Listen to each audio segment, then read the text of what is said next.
Hello friends, कैसे हैं आप सभी लोग। आशा करती हूँ आप लोग बढ़िया ही होंगे। तो आज मैं बताऊंगी आप लोगों को बहुत ही इम्पोर्टेंट क्वेश्चन जो कि सारे यूनिवर्सिटी में पूछा जाता है और एक ही क्वेश्चन 2 से 3 पेपर में पूछा जाता है। तो ये क्वेश्चन बहुत ही इम्पोर्टेंट है, फर्स्ट ईयर के स्टूडेंट के लिए भी है और सेकेंड ईयर के स्टूडेंट के लिए भी है। बहुत ही महत्वपूर्ण क्वेश्चन है। आप लोग इस वीडियो को पूरा देखिएगा तभी पूरा जान पाइएगा। इसीलिए आप लोग आज पेशेंस रख के रहिएगा। वीडियो थोड़ा लॉन्ग होगी लेकिन आप लोग इसे पूरा देखिएगा, ज़रूर देखिएगा। तो आज है राष्ट्रीय शिक्षा नीति NEP 1986 का विस्तार पूर्वक वर्णन करें। इस तरह से पूछा जाता है। 1986 2 नंबर में भी पूछा जाता है और शॉर्ट क्वेश्चन जो होता है 8 नंबर का उसमें भी पूछा जाता है। तो इससे पूछने का तरीका कई रहता है। इसी तरह से पूछेगा विस्तार पूर्वक वर्णन कीजिए या चर्चा कीजिए या व्याख्या कीजिए, इस तरह से पूछेगी लॉन्ग क्वेश्चन में भी। तो आप लोग इसे पूरा देखिएगा वीडियो को तो पूरा जान पाइएगा क्या है। NEP ये शिक्षा नीति है, इसे नई शिक्षा नीति भी, न्यू एजुकेशन पॉलिसी भी कहा जाता है। तो ये बहुत इंपॉर्टेंट क्वेश्चन है। 2 नंबर में ऐसे पूछता है कि 1986 के दो उदाहरण लिखे, शिक्षा के बारे में क्या घटना घटित हुई है उसके बारे में लिखे, इसी तरह से पूछा जाता है। तो आप लोग इसे देखिए। नई शिक्षा नीति के नाम से भी इसे जाना जाता है। अब स्टार्ट करते हैं, आप लोग ध्यान लायक देखिए। जनवरी 1985 में देश के प्रधानमंत्री श्री राजीव गांधी के नेतृत्व में घोषणा की गई कि राष्ट्र के लिए नई राष्ट्रीय शिक्षा नीति का निर्माण किया जाएगा। राजीव गांधी के शब्दों में, राजीव गांधी बताएं, इससे पहले भी कई शिक्षा नीति आया था लेकिन सारा सक्सेसफुल नहीं हुआ। उसके बाद इसको लाया गया।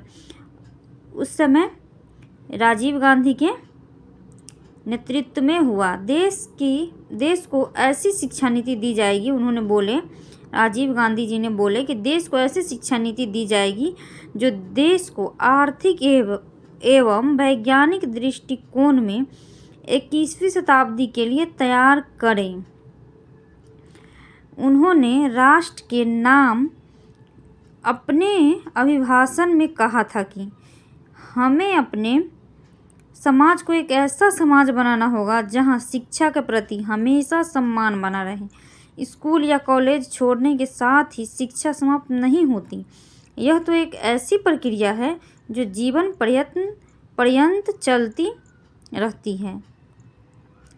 अब है राष्ट्रीय शिक्षा नीति 1986 को 12 भाग और 157 उपभागों में तैयार किया गया। जब इसका निर्माण हुआ तो 12 भाग और 157 उपभागों में तैयार किया गया।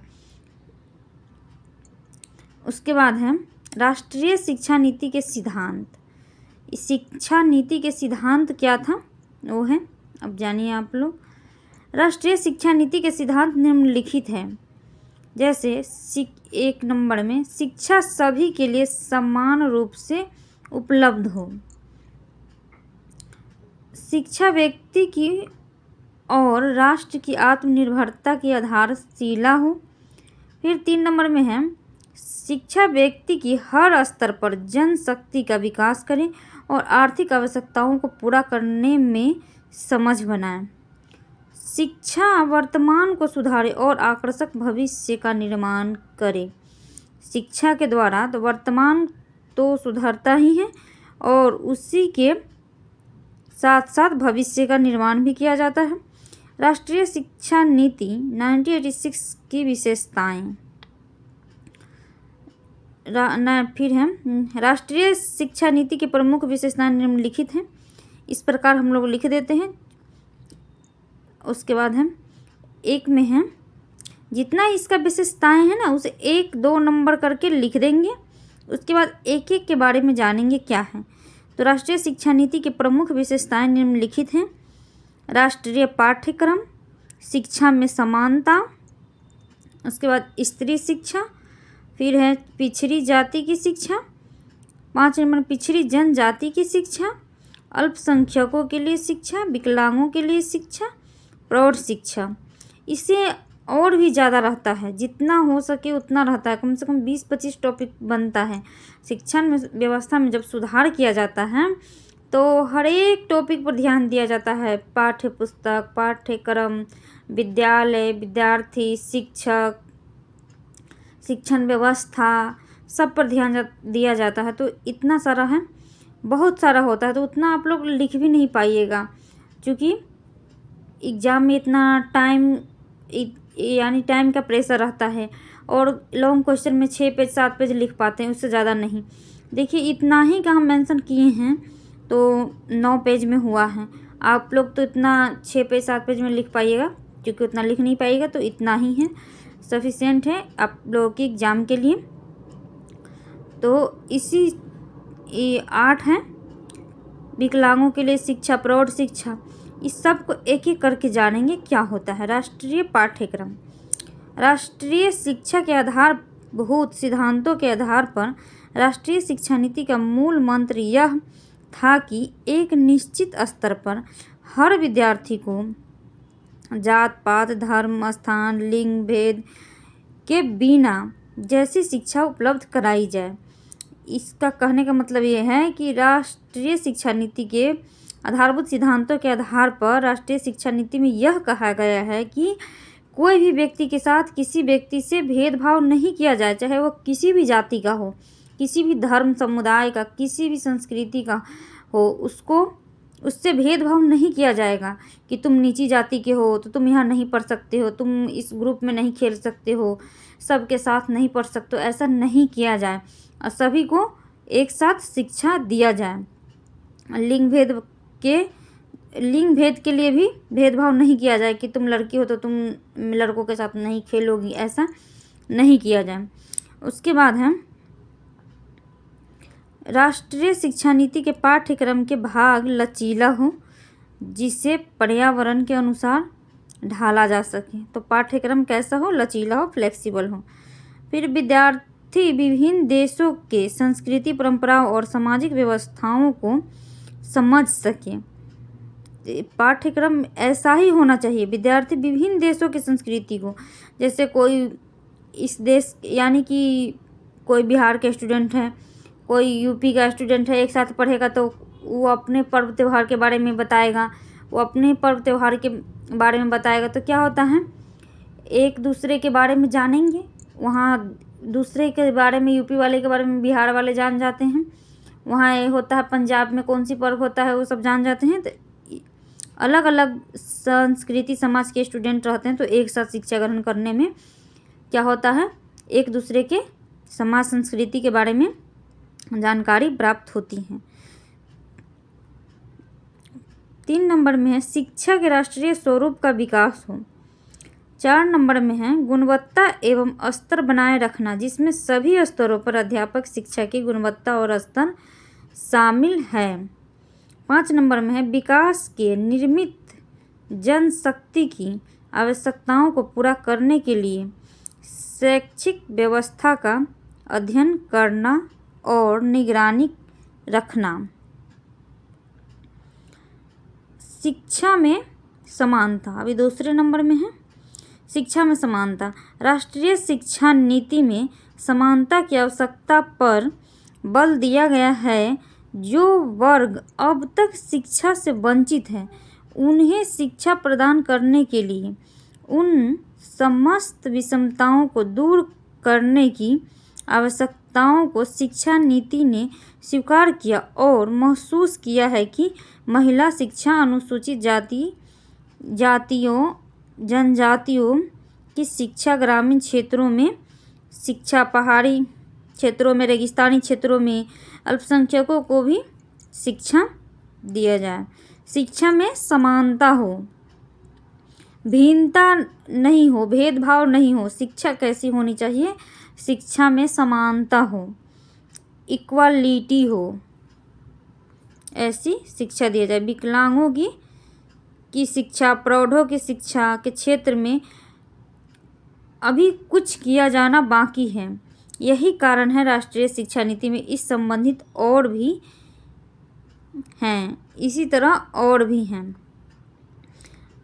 स्त्री शिक्षा, इस पॉलिसी में सारे जितने भी शिक्षा होते हैं ना, सब पर ध्यान दिया गया कि कहाँ कहाँ सुधार की आवश्यकता है। स्त्री शिक्षा, नई शिक्षा नीति में स्पष्ट कहा गया है कि स्त्रियों की स्थिति में परिवर्तन लाने का एक मुख्य साधन शिक्षा है।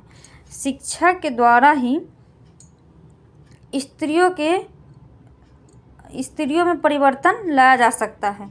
शिक्षा से क्या होता है, जागरूक किया जाता है। तो शिक्षा के द्वारा ही स्त्रियों में परिवर्तन लाया जा सकता है। राष्ट्रीय शिक्षा व्यवस्था में स्त्रियों को शक्तिशाली बनाने में सकारात्मक भूमिका निभाएगी। क्या भूमिका निभाएगी? सकारात्मक। कौन निभाएगी? तो शिक्षा। बालिकाओं के खेलने के विद्यालय में प्रांगण की व्यवस्था की जाए।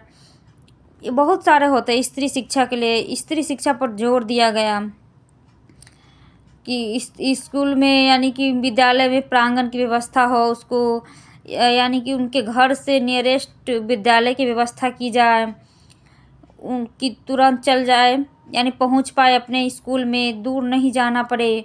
इसलिए उनको जाने आने के लिए साइकिल की व्यवस्था की जाए, पोशाक राशि दिया जाए, ये सारा व्यवस्था किया गया। बालिकाओं के खेलने के विद्यालय में प्रांगण की व्यवस्था की जाए। स्त्री शिक्षा के लिए शिक्षण संस्थाओं एवं शिक्षण व्यवस्थाओं को क्रियाशील बनाकर शिक्षा दिया जाए। स्त्रियों को विभिन्न पाठ्यक्रमों में गहन अध्ययन किए जाए और शैक्षणिक संस्थाओं को उत्साहित किया जाए, प्रोत्साहित किया जाए एवं स्त्री के विकास के क्रियाशील कार्यक्रमों को स्थापित किया जाए। अब है पिछड़ी जाति। पिछड़ी जाति के लिए हैं क्या क्या है देख लीजिए आप लोग। पिछड़ी जाति को शैक्षणिक विकास के लिए राष्ट्रीय शिक्षा नीति में निम्नलिखित प्रावधान किए गए। अभावग्रस्त परिवारों को इस रूप की प्रेरणा देना चाहिए। पिछड़ी जाति होता है ना, जो हरिजन होता है और होते हैं कितना जाति, सब पिछड़ी जाति के अंतर्गत आते हैं। तो वही है, पिछड़ी जाति के शैक्षिक विकास के लिए राष्ट्रीय शिक्षा नीति में निम्नलिखित प्रावधान किया गया है। अभावग्रस्त परिवारों को इस रूप की प्रेरणा देना चाहिए जिससे वे अपने बच्चों को नियमित रूप से 14 वर्ष की आयु तक शैक्षिक संस्थाओं में पढ़ने के लिए भेजें।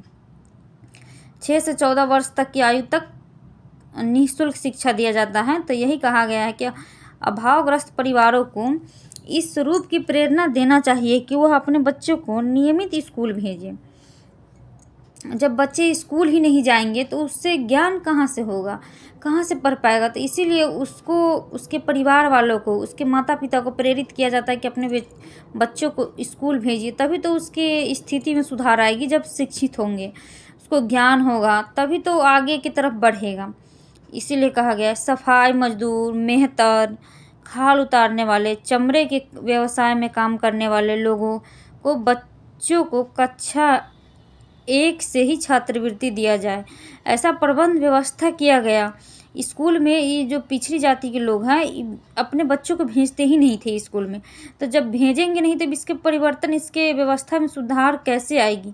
तो इसीलिए इसको लोभ यानी कि देने के लिए, कि इसके व्यवस्था में सुधार करने के लिए कि सफाई और मेहतर, सफाई मजदूर होता है मेहतर, खाल उतारने वाले, चमड़े के व्यवसाय में काम करने वाले लोगों के बच्चे को कक्षा में 1 से ही छात्रवृत्ति दी जाए, क्योंकि इसके लोभ से भी वह अपने बच्चे को स्कूल में भेजे और बच्चे पढ़ पाए। इसलिए ऐसा नियम लागू किया गया 1986 में। शिक्षा के प्रति उन्हें उत्साहित करने के लिए पिछड़ी जाति के अध्यापक नियुक्त किए गए। इसको प्रोत्साहित करने के लिए, उत्साहित करने के लिए पिछड़ी जाति के अध्यापक नियुक्त किए गए। क्योंकि इससे यह होगा कि पिछड़ी जाति के अध्यापक जब होंगे टीचर, तो स्टूडेंट को लगेगा कि ये मेरे ही जाति के हैं, पढ़ के टीचर बन गए तो हम भी पढ़ के टीचर बन सकते हैं। इनके माता पिता को ये भी लगेगा कि ये मेरे ही कास्ट के हैं लेकिन टीचर बन गए, तो मेरा बेटा भी पढ़ लिख कर टीचर बन सकता है, इससे और ऊपर भी बन सकता है। तो इससे क्या करेंगे, अपने बच्चों को स्कूल भेजना प्रारंभ करेंगे। यही है। उसके बाद शिक्षा के प्रति उन्हें उत्साहित करने के लिए पिछड़ी जाति के अध्यापक नियुक्त किए जाएं। पिछड़ी जाति के छात्र एवं छात्राओं को छात्रावास में प्रवेश की सुविधा दी जाए। सभी जगह इसको समानता मिलेगी तो ये अपने आप को हीन नहीं समझेंगे, यही बात है। विद्यालय के अंतर्गत बालवाड़ी की व्यवस्था की जाए, उसमें भी पिछड़ी जाति के बालकों को भी पूरा भाग लेने की अनुमति दी जाए। बालवाड़ी हो या छात्रावास हो या कोई भी हो, उसमें सबको एक समानता दिया जाएगा, तो उसमें अपने आप को ये लोग पिछड़ी जाति के लोग हीन नहीं समझेंगे। ये लोग एक साथ शिक्षा ले सकते हैं। पिछड़ी जनजाति की शिक्षा। अब नई शिक्षा नीति में के अंतर्गत पिछड़ी जनजाति की शिक्षा के लिए निम्नलिखित प्रावधान किए गए। इससे पहले था पिछड़ी जाति, अब ये है पिछड़ी जनजाति की शिक्षा। पिछड़ी जनजाति के क्षेत्रों में आंगनबाड़ी, अनौपचारिक शिक्षा और प्रौढ़ शिक्षा केंद्र खोले जाने चाहिए। फिर दूसरे नंबर में शिक्षा के लिए ऐसे पाठ्यक्रम निर्मित किए जाए जिससे उसकी वास्तविक जीवन से जुड़ी हुई हो। शिक्षा ऐसे ही होना चाहिए, वो बालकों के वास्तविक जीवन से जुड़ी होनी चाहिए, तभी तो वो समझ पाएगा। उसके वास्तविक जीवन से नहीं रहेगा कुछ जुड़ा हुआ तो समझ ही नहीं पाएगा। इसीलिए उसके वास्तविक जीवन से जुड़ी हुई शिक्षा होनी चाहिए। जनजातीय लोगों में जो शिक्षित एवं प्रतिभाशाली युवकों को प्रोत्साहित किया जाए कि वे अपने क्षेत्र में अध्ययन के कार्य का भार लें। जनजातीय लोगों में शिक्षित एवं प्रतिभाशाली युवकों को प्रोत्साहित किया गया। जो शिक्षित और प्रतिभाशाली लोग हैं उनको प्रोत्साहित किया गया कि अपने क्षेत्र में अध्ययन के कार्य भार ले, अपने क्षेत्र के अध्ययन का कार्यभार ले, अपने क्षेत्र के लोगों को शिक्षित करने के लिए प्रोत्साहित करें। उसके बाद है समाज के पिछड़े वर्गों में विभिन्न रूप से ग्रामीण क्षेत्रों में उपयुक्त प्रेरणा शिक्षा के क्षेत्र में दिए जाए। बच्चों के माता पिता को समझाना चाहिए कि वे अपने बच्चे को प्रतिदिन विद्यालय भेजें। अब है अल्पसंख्यकों के लिए शिक्षा। हमारे यहाँ कुछ अल्पसंख्यक वर्ग शिक्षा के दृष्टिकोण से पिछड़े हुए हैं। समानता और सामाजिक न्याय की दृष्टि से इनकी शिक्षा पर भी विशेष ध्यान दिया जाना चाहिए। इसके बारे में तो आप लोग अपने मन से और लिख लीजिएगा बना के, क्योंकि मैं इतना ही लिखी हूँ कि और ज़्यादा हो जाएगा। तो यही सब है सारे जातियों के लोगों के लिए, तो यही इतना ही है इसमें। विकलांगों के लिए शिक्षा। वे विकलांग बच्चे जो सामान्य बच्चों के साथ पढ़ सकते हैं, उन्हें शिक्षा के क्षेत्र में सामान्य बच्चों के विद्यालय में पढ़ने की सुविधा देनी चाहिए। वे बालक, इसमें है ना विकलांग बच्चे, जो विकलांग उससे कहते हैं जो शारीरिक रूप से, मानसिक रूप से, संवैगिक रूप से उसमें प्रॉब्लम रहता है, उसको ही विकलांग बच्चे कहते हैं। तो इसको यही कहा गया है इसमें शिक्षा नीति में कि विकलांग बच्चे जो सामान्य बच्चों के साथ पढ़ सकते हैं, उन्हें शिक्षा के क्षेत्र में सामान्य बच्चों के विद्यालय में पढ़ने की सुविधा देनी चाहिए। उस सभी बच्चों के साथ विकलांग बच्चा भी शिक्षा ग्रहण करेंगे तो उसमें हीनता की भाव नहीं उत्पन्न होगी, इसीलिए उसे सामान्य बच्चों के साथ ही शिक्षा ग्रहण करने दिया जाए। वे बालक जो अति विकलांग हैं, जो ज़्यादा ग्रसित हैं, उसके लिए विद्यालय में छात्रावास की व्यवस्था होनी चाहिए। इसमें कहा गया है कि जो बच्चा अति विकलांग है, यानी कि वो ज़्यादा ग्रसित है, उसके लिए छात्रावास का वो डेली आने जाने में उसको प्रॉब्लम होता है, नहीं आ जा सकता, इसीलिए उसके लिए विद्यालय के अंतर्गत ही छात्रावास की व्यवस्था की जाए। चूँकि उसे आने जाने में प्रॉब्लम नहीं होगी तो वहीं पर रहकर अपना शिक्षा ग्रहण कर पाएंगे। उसके लिए व्हील चेयर का व्यवस्था हो, जैसा रोग होगा उस तरह के उसका व्यवस्था किया जाए।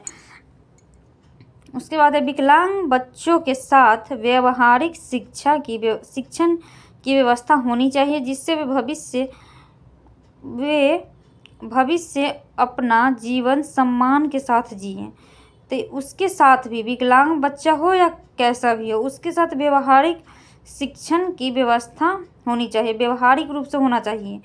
तो व्यवहारिक होगा तो वो अपने आप को असामान्य नहीं समझेगा, सामान्य समझेगा। सभी बच्चों के साथ शिक्षा ग्रहण करने की व्यवस्था की जाए, उसके साथ भेदभाव न किया जाए और उसे सभी बच्चों के साथ शिक्षा दिया जाए। विकलांग बच्चों के लिए उचित शिक्षण सामग्री की व्यवस्था की जाए। जिस तरह के रोगों से ग्रसित हो, यानी विकलांग हो, उस तरह के उसको सुविधा दिया जाए। जो जैसे ब्रेल लिपि होता है, उसी जिसको जो रोग से ग्रसित है उसको उसी के अनुकूल, जो अंधा है उसको स्पर्श करने वाला सामग्री दिया जाए, तो उससे वह स्पर्श करके समझ जाएगा कि हाँ ये कौन सामग्री है। जो अंधा रहेगा उसको बोर्ड पर कितना लिख लिख कर देंगे तो समझ नहीं पाएगा। इसीलिए जिस तरह के रोग से ग्रसित हो उस तरह के सामग्री दिया जाना चाहिए। अब विकलांगों को एक ही छत के नीचे एक ही विद्यालय में, विकलांग हो या असामान्य हो या कोई भी जाति को हो के स्टूडेंट हो, उसको एक ही छत के नीचे एक समान ही शिक्षा देना चाहिए। यही इसमें नियम लागू किया गया कि किसी भी बच्चों के साथ भेदभाव नहीं किया जाना चाहिए, सबको एक समान ही शिक्षा दिया जाना चाहिए। अब है प्रौढ़ शिक्षा। मानव शक्ति का समाज की आवश्यकता अनुसार उपयुक्त उपयोग हो सके, इसके लिए आवश्यक है शिक्षित नागरिकों की उत्पत्ति की। अतः प्रौढ़ को राष्ट्रीय लक्ष्यों जैसे गरीबी दूर करना, राष्ट्रीय एकीकरण, वातावरण संस्कृति की सुरक्षा, जनसंख्या वृद्धि में रोकथाम, स्त्रियों का सम्मान आदि करना। अतः नई शिक्षा नीति में प्रौढ़ शिक्षा को भी महत्व दिया गया है। यह प्रौढ़ शिक्षा किसी भी देश में सिर्फ बच्चों को शिक्षित करने से, शिक्षा देने से ही नहीं होगा। जो अगर उससे ऊपर उनके प्रौढ़ शिक्षित नहीं हैं तो उनको भी शिक्षा देना जरूरी है। तो इस NEP 1986 के पॉलिसी में प्रौढ़ को भी शिक्षित करने का नियम लागू किया गया कि प्रौढ़ को भी शिक्षा दिया जाए। उससे क्या होगा कि मानव शक्ति का समाज की आवश्यकता अनुसार उपयुक्त उपयोग होगा। इसके लिए आवश्यक है कि शिक्षित नागरिकों की उत्पत्ति होगी। अतः प्रौढ़ शिक्षा को राष्ट्रीय लक्ष्यों जैसे गरीबी को दूर करना, जो लोग अगर शिक्षित नहीं है वो शिक्षित होंगे तो वो अपने आर्थिक स्थिति को किस तरह से सुधार करेंगे, उसको सुधारने के लिए शिक्षा ग्रहण करने के बाद उसको ज्ञान आएगी। तो उसमें एकीकरण की भावना, जैसे राष्ट्रीय एकीकरण, वातावरण का, संस्कृति की सुरक्षा का, अपने संस्कृति की सुरक्षा करेगा। जनसंख्या में अगर ज़्यादा वृद्धि हो रही है तो वो शिक्षित व्यक्ति रहेगा तो समझेगा कि ज़्यादा जनसंख्या होने से ऐसे होता है कि कभी कभी होता है कि माँ बाप का उतना ज़मीन नहीं रहता, जनसंख्या यानी कि 4-5 बेटे हो गए तो उनको रहने के लिए ही घर बनाने की जगह नहीं रहती है। तो इसीलिए उसको जागरूक होना बहुत ही ज़रूरी है। और स्त्रियों का सम्मान करना, जो एजुकेटेड लोग होते हैं वो स्त्रियों का सम्मान करते हैं, इसीलिए उनको भी शिक्षा दी जानी चाहिए। जैसे कि होता है ना कि स्त्रियों को मारना पीटना, अगर जनसंख्या में ज़्यादा ये हो गई, लड़की पैदा हो गई तो उन्हीं का दोष लगाकर उन्हीं को पीटना। तो अगर जागरूक होंगे, शिक्षित होंगे तो ऐसा नहीं करेंगे। इसीलिए प्रौढ़ को भी शिक्षा देने के लिए अनिवार्य किया गया NEP 1986 में। तो मैं आशा करती हूँ कि आप लोग पूर्ण रूपेण इनको समझ पाए होंगे, बहुत ही अच्छी तरह से समझ पाए होंगे, क्योंकि आसान शब्दों में है। तो आप लोगों के वीडियो पसंद आए तो लाइक, सब्सक्राइब एंड शेयर ज़रूर कर दें। आप लोगों को समझ में आया कि नहीं आया, वीडियो कैसा लगा, एक लाइन कमेंट बॉक्स में ज़रूर लिखिएगा। Thank you.